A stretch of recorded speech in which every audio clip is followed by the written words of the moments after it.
শুভ অক্ষয় তৃতীয়া। আজকে সকালবেলায় ঠাকুরের পুজো দিয়েই দিনটা শুরু করলাম।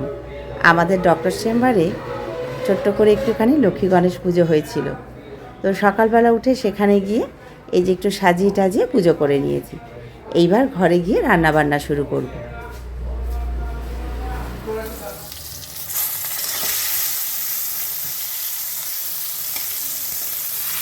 এই যে এখন রান্নাঘরে জোর কদমে রান্না শুরু করে দিয়েছি।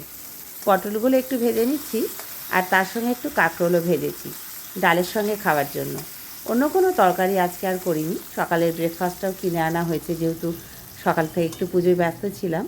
আর এই যে দেখো আমার কাঁকরোল ভেজে নিয়েছি, আর ডালটাও হয়ে গেছে। আর ইলিশ মাছটা জানো তো একদম বরফ হয়েছিল, অনেক কষ্টে সেই বরফটাকে ছাড়ানো হয়েছে। এইবার এটাকে ভালো করে ধুয়ে লবণ হলুদ মাখাবো। আর ওইদিকে আমি ওই যে পমফ্রেট মাছের ঝাল করব, সেই জন্য লবণ হলুদটা মাখিয়ে রেখেছি। সর্ষে আর পোস্ত দিয়ে করব। চলো এবার লবণ হলুদ মাখিয়ে নিলাম ইলিশ মাছে, আস্তে আস্তে রান্নাগুলো করি।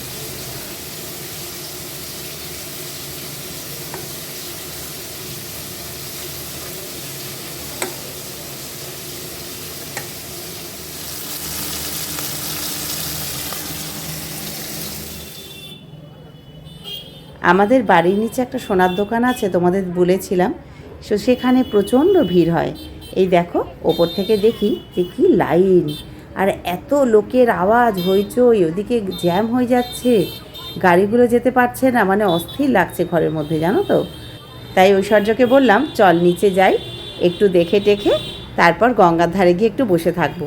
বেশ ভালো হাওয়া ছেড়েছে বাইরে। কতক্ষণ আর এসির হাওয়া ভালো লাগে বলো তো।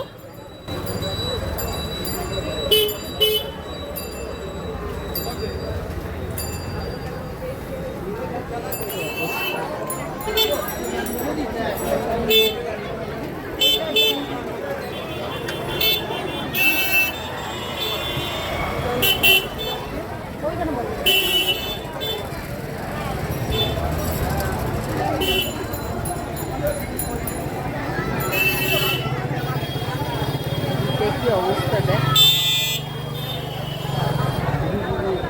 এদিকটা কি অবস্থা দেখ।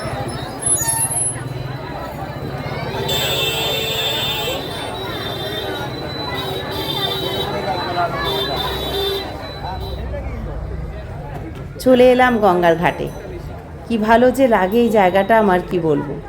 তো ওইদিকে একটা লঞ্চ দাঁড়িয়ে আছে, এখনও সেটা ছাড়েনি। আর এবার ভাবছি একটু বসবো, চলো গিয়ে বসি।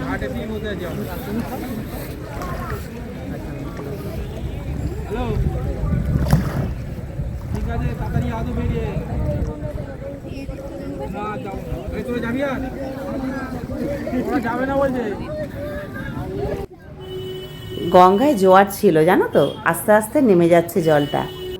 আর আমি যে সিটটার ওপর বসে আছি এটা কিন্তু ভেজা ছিল, যেহেতু প্রচণ্ড রোদের তাপ থাকে। তো যেই জলটা নামছে আর মেঝেগুলো শানগুলো আর কি সমস্ত শুকিয়ে যাচ্ছে।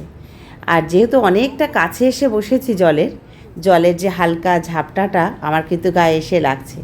এত ভালো লাগছে যে কি বলবো। আর দেখেছো হাওয়ার সঙ্গে ঢেউটাও কীরকম উঠে উঠে আসছে। আমার মেয়ে বলছে মা মনে হচ্ছে দীঘায় চলে এসেছি। সেই সমুদ্রের ধারে বসলে একটা জলের হালকা ঠান্ডা আমেজ আসে, সেরকম লাগছে। অসাধারণ লাগছে দেখো।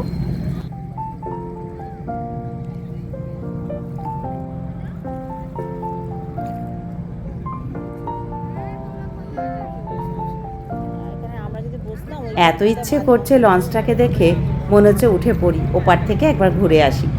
আবার ভাবছি না বাবা, যদি ঝড় ওঠে কী হবে, মেয়েকে নিয়ে একা একা এসেছি, এতটা সাহস না করাই ভালো।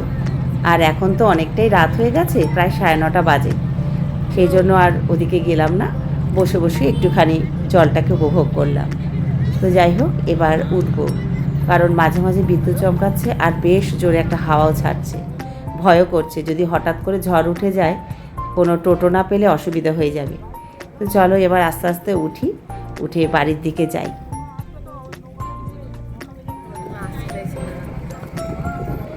এই গঙ্গার জলটা আমাদের কত কাজেই না লাগে, তাই না? পুজো দিতে, স্নান করতে। এই যে একজন দেখো ক্লান্ত হয়ে সে ঠান্ডা জলটা হাত মুখ ধুচ্ছে। সকালের দিকটাতে প্রচুর মানুষ স্নান করে গঙ্গায়। তো আবার ইচ্ছে করছে একদিন এসে আমিও গঙ্গা স্নান করব। তো যাই হোক, সব মন্দির টন্দির দেখো বন্ধ হয়ে গেছে, এবার বাড়ির পথে যাব। এই দেখো কত ভিড়, রাস্তাটা এখন ফাঁকা হয়ে গেছে, একটু যেন শান্তি বাবা। তো যাই হোক বন্ধু, আমার ভিডিওটা এখানেই শেষ করব। তোমরা ভালো থেকো, সুস্থ থেকো, আনন্দ থেকো, আর এভাবেই আমার সঙ্গে থেকো। চলো, আজকের মতো শুভরাত্রি।